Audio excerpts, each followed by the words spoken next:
Hello and welcome to the Handicapable Black Woman Throne Room. My view of humanity is a whole new tea. And the last several episodes, I've been doing the whole, hi, yeah, this is me. These are the topics I cover. But you know what? Check out more episodes if you want to see and hear other things that I cover. And oh, just know I will be doing more dating nightmares soon. So, yeah, anyway. This is about a new story that I found, which kind of, in a lot of ways, I don't want to say bothered me, but it made me really think that the writer didn't really dig deep into the why. They didn't, because, like I've said in a lot of previous episodes, cause and effect, domino effect. When, like, sometimes you have one action, but sometimes in order to know how that action started, you have to see what happened before. And with kids, sometimes you need to find out what happened with their parents and what their parents did to those children. Because now they're acting like, oh, children need to be more resilient. No, we need to finally have a more open arms effect to therapy, talking things through, being able to sit down with people who you have an issue with and have full conversations, even if that's with your parent. And some people are like, oh, well, your parent's not your friend. I didn't say they were your friend, especially my mother was never my friend. So trust me and believe me when I know that. But you the story is acting like children are weaker, where in some areas, especially when it comes to the quitting of work and things like that, I mean, those are, I think that's because with millennials, with some of their parents, boomers or millennials or whichever generation, whatever, because yeah, I can't forget the zennials, but some of them had to work 2 or 3 jobs. Some of them were hardly ever home. Some of them had to have so much heartbreak, pain. Some of them would be considered a gray sheep or black sheep, even within their family. So some of them were so hurt and mentally just harmed that then they turned around and said, okay, if I went through this pain, then I'm going to put this pain on my children too. If I suffered through this, they're going to suffer through it too. And I don't know where some of these interviews are, but I've actually saw and heard, especially men, say this in their interviews. And they were just like, because the interviewer would even be like, but you're so much better now, you have better financial or better like chance of having like more stable mental health. And oh, I don't care, I'm going to put them through what I went through. Why would you cause your child harm on purpose? Why would you cause them pain on purpose? And this is one reason why, when we have, in my opinion, okay, all of the stuff in these episodes are my opinion, so let's put that on point. When you have an billionaire's idiotic mother telling people, have more children even if you can't afford it, even if you can't afford it. Don't go to restaurants, don't go to movies. But then some parents, especially if kids are like, I want this toy for Christmas, I want this for my birthday, I want to go to this movie because all of my friends went to the movies. See, it's like this, and again, in my opinion, this idiotic, no nonsense, like she cares about creating more workers for her son. that's about the only, like, I mean, there's other opinions I have too, but that's like the biggest one on the top of my list. And it's just annoying where she's telling other people to decrease the quality of their life. And also, she's like, for those women who are not able to have children, it's like, do you like, and that all of that is mental health, because even financial, like trauma. And again, trauma, when I say it, replaces the abuse word, because sometimes YouTube doesn't like that word. So I say trauma. But even financially, when the lights go out, when the water's turned off, when a parent is not able to afford adult drinks or other things, sometimes they put that out on children. Or when, if they have a gambling addiction or any type of addiction and things like that, sometimes they put that on the children. When the parent should be getting the mental health, they don't care. They don't care. And so when I read this article, it's just mind boggling, because with so many generations, parents' pain gets passed down like a family heirloom. But the family heirloom, instead of being valued more, the trauma is valued more. So generation after generation after generation, I understand why you can only be so resilient for so long. You can only cause so much pain before a child especially breaks. I am an example. And the thing is, I had a very smart mother who knew how to put the trauma on me and force me to be resilient. And I know there are other parents out there who they learned the tricks of how to make sure the child shut the crap up,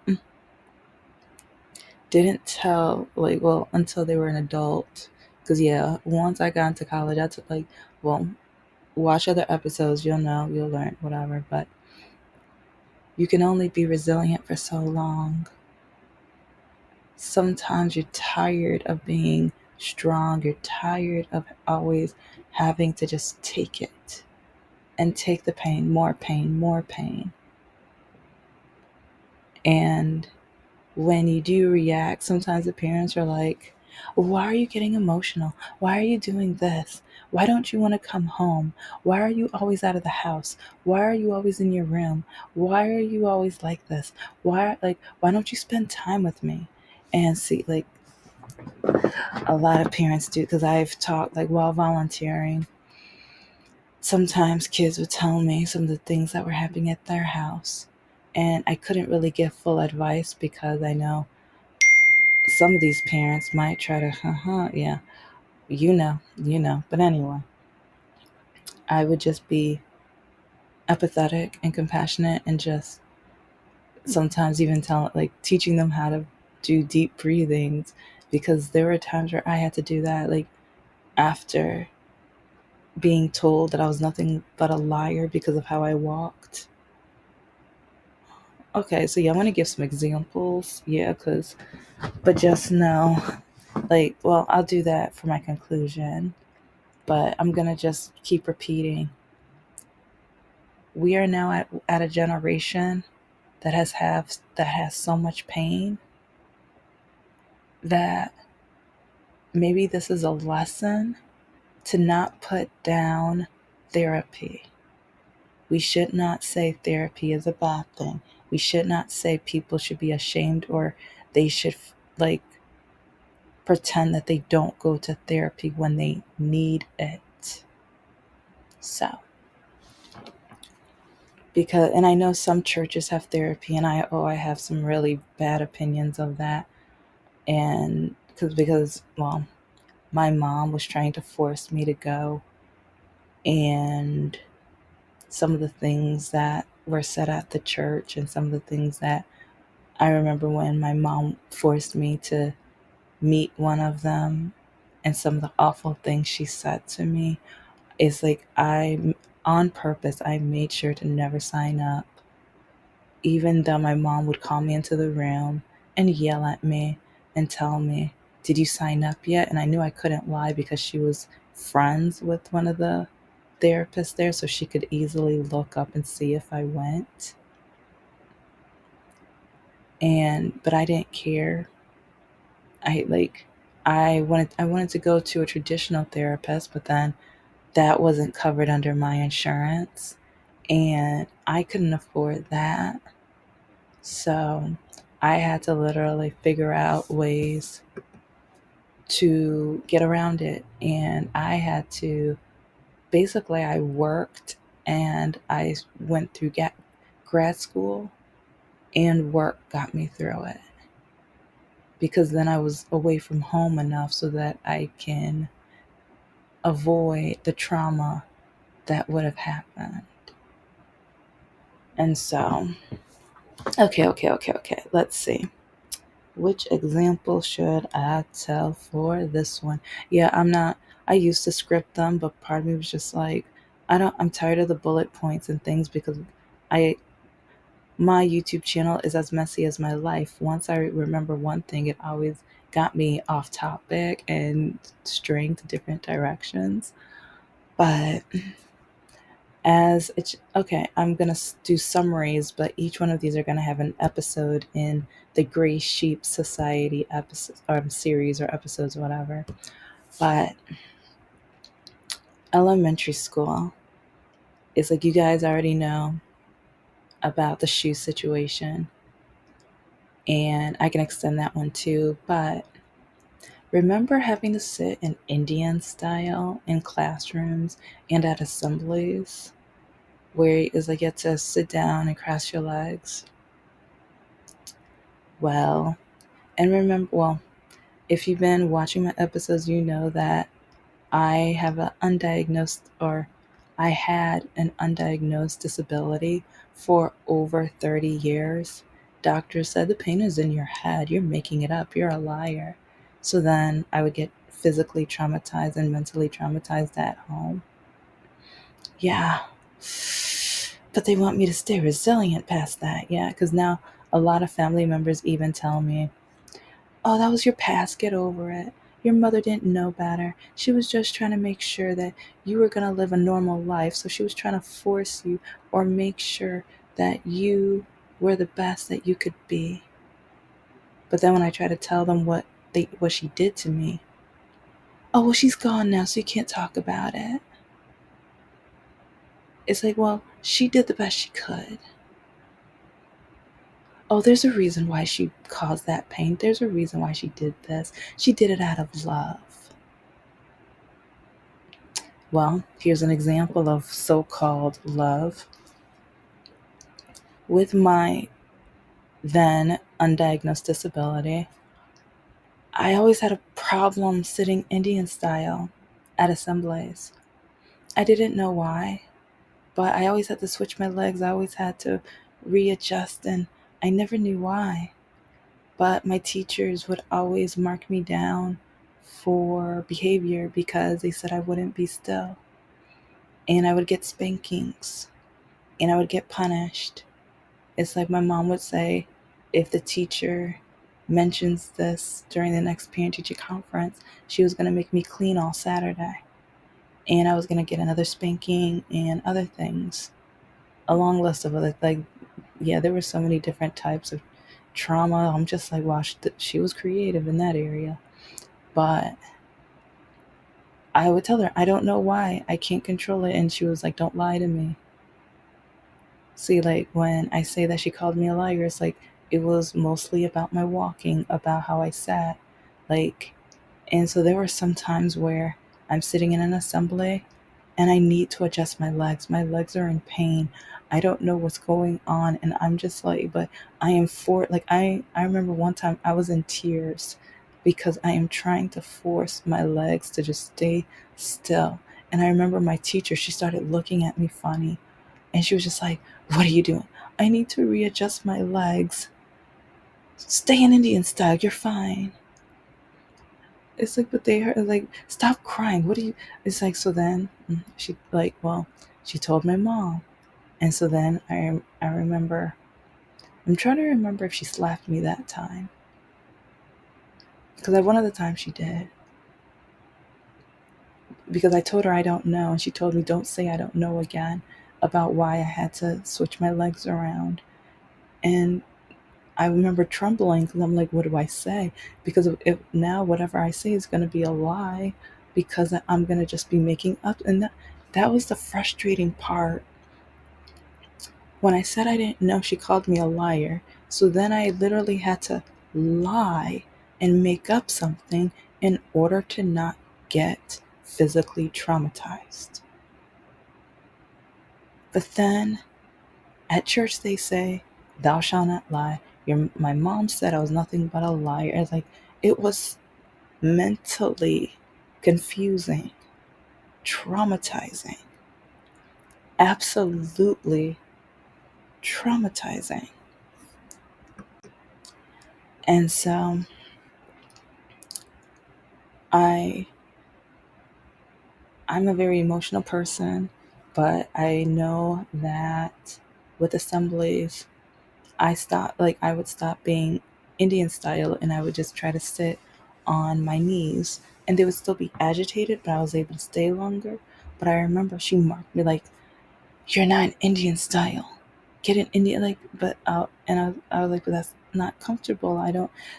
Don't tell me that's not like," it's because I mean she wouldn't say it exactly like that, but it's like the way that she always had her eye on me. And I was like, "I'm not a bad kid. I don't know what I'm doing wrong. I just need to adjust my legs. I don't know what's happening."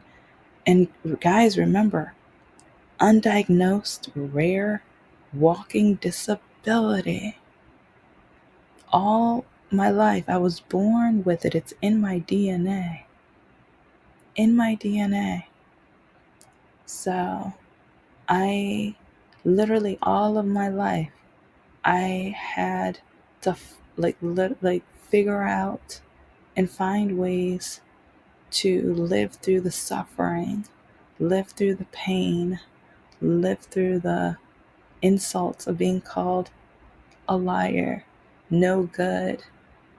And I remember my my mom always brought up my perfect sister. "Your sister can stay in Indian style." I asked her teacher. She's fine. She's perfectly fine. So if she can do it, you're going to do it. Do I make myself clear? And it's just like, I'm not her. It's like, and I remember one time I said, like, I didn't say that, but I said something similar. That's probably the time I got slapped too. Yeah, that's probably the time I got slapped, honestly. Um, but yeah, I'm gonna tell that the whole story of that a different day and everything. But try staying resilient with that. And then the another example, like I told the story about my shoes and how I had to stop playing during recess in order to make sure my shoes weren't going to be worn out too quickly, because my mom told me if they were more worn down than my sister's by the end of like a certain month or time or school year or whatever, then I was going to be punished. I was going to get a whooping and something else. And so it's like literally like all my life I had to figure out and be creative. Like, I guess it's a blessing that I'm very creative, because in order to survive, in order to not be traumatized as often, I always had to figure out, how can I not wear out my shoes? How can I not go through pain during an assembly? How can I not be more terrible or more worthless than my sister, my perfect sister? because I was always compared to her. If she could do it, then I had to do it. Oh, that reminds. Okay, cartwheels. That's going to be another example. I could never do a cartwheel. I don't know why. Well, I know why now, but I didn't know why back in fourth, fifth grade. I forget exactly which grade this was in. I believe it was probably between fourth and fifth grade. But I remember my perfect sister and some of her friends were doing cartwheels and everything during recess and stuff, and then found out that I couldn't do one. When we got home, my sister's like, she was just like showing my mom, like, and like sometimes when I bring her up, I was like, I'm not blaming her because in the long run, she did understand what she was doing. Sometimes, well, the things that she did know, I forgive. Oh, and that took so, like, sometimes I have to remind myself, girl, remember you forgave her. So, yeah. So, yeah, the trauma, the trauma. Anyway, sometimes when my perfect sister would be able to accomplish something and I wasn't, like, my sister would be so proud and she would say, see, I can do it. I like, and like, cause with, oh, rollerblading and cartwheels. So I will talk about both of those right now. My mom found out that I couldn't do one. And so she told me I could not go back into the house until I did one. And she did this a few times, a few times, where either in the front of the house or the back of the house, she would sit in the dining room. No, not the dining room, the living room. And there was a couch and a large window, and the front yard faces it. So she would tell me that I had to go to the front yard, and she said I was not allowed to come back into the house until I did one. And so for about an hour or two, I would be trying to do one, but I couldn't. And she would have this angry face. I could see through the window and I could see how upset she was. And she, like, I couldn't hear her, but she was upset. And so other times would be the backyard. She would sit in the kitchen and open up. There was this wooden thing that would cover up the windows, but she would open it up. And right in front of our swing set, she would tell me to do a cartwheel. Again, an hour or two. And I could not go inside until she let me. And then rollerblading. My sister got on rollerblades. She was doing just fine, perfect. And I tried to stay on the rollerblades. I could do it for like maybe 5-10 seconds. But my mom said that I couldn't go into the house until I was able to go all the way down to one of our old friends' house and back without falling or without needing to catch a tree or whatever. And so she, like, and I think she was gardening or she was doing something outside. But yeah, I wasn't allowed to go back in the house until I did that. And I still remember I ended up having bruises and scars because the rollerblades were digging inside my skin so badly because, well, with my disability, whatever, um, because I wasn't able to stay up so well and my legs were bleeding and stuff, and she would blame me because she said, you're not trying hard enough. You don't care, you're not trying hard enough. And so I even remember a second, I just thanked my nephews. But I remember one time we were at their house and, like, in another state, we were visiting, and each day my sister, well, one of my other sisters, she would go on runs because she's very into fitness and everything. And I'm closer to in age to my nephews, and so we would play, and I, like, because we didn't even understand it or whatever. But anyway, they're like the to get into the grass area though, the gate was locked, and so um, I remember they were gonna jump over the gates, but I couldn't do it. And so they stayed on that side with me or whatever that day. But then the next day, my mom told my perfect sister, leave her. And then she called me into the room. She was just like, I told them to leave you. If you're not willing to try, I don't care. You will, like, if you want to play with them, if you want to spend time with your nephews, you'll make sure you can get over that gate. So the next day, they all got over the gate and they were running and everything. And I tried a few times, but I couldn't do it. I didn't know why, but I couldn't do it. So I was just like, you know what? For some reason, I started making up a song or a rhyme, and I would just play. Like, I started with a stick. I created the fence as a musical instrument. But then my nephews turned around and they saw that I still wasn't with them. So they came back, and I was like, what are you guys doing? And they're like, we're not leaving you behind. It was like, no, we want to spend time with you. And so, and it was raining too. But I remember we were out, and it's like, but then when we got back to the house, it's like they didn't tell my mom exactly everything what happened, but my sister did. So then I got called back. I got called into the room.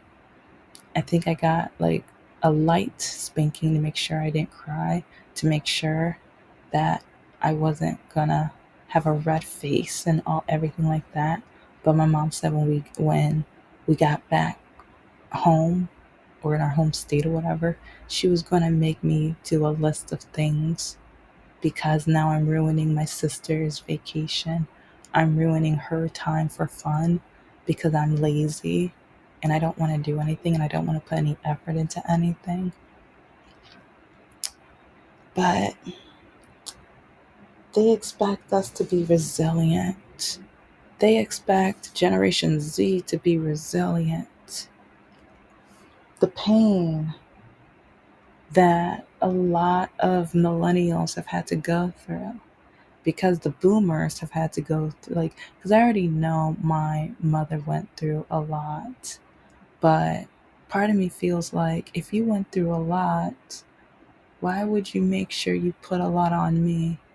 And but then, like, I'm gonna have to talk about this in a part two, but because later on she would start saying that I was evil because I wouldn't spend time with her. I just said this in another episode, but it's like, hold up, wait a minute. Now you're saying I'm evil. Now you're saying I'm no good. Now you're saying that I can't have any friends because I'm telling people about what's going on in the house, when that should just be between you and I. I am going through pain and suffering. I am going through things that I would I don't think I would wish on anybody. But I'm definitely going to do a part two, because yeah, they expect kids to just bounce back and be resilient. No, no, no, no, no. But anyways, this is the Handicapable Black Woman Throne Room. I am a woman, I am of color, and I am handicapable. But most importantly, I am human and you're human too. And I'm going to have more children's books out, more activity books. And also, I'm going to be starting my book group in Patreon. But yeah, I'm going to be doing a lot of things. I'm going to have a video on that soon of some of the things I'm going to be doing in 2025. But you guys have a beautiful day. Take care and love yourself. Bye.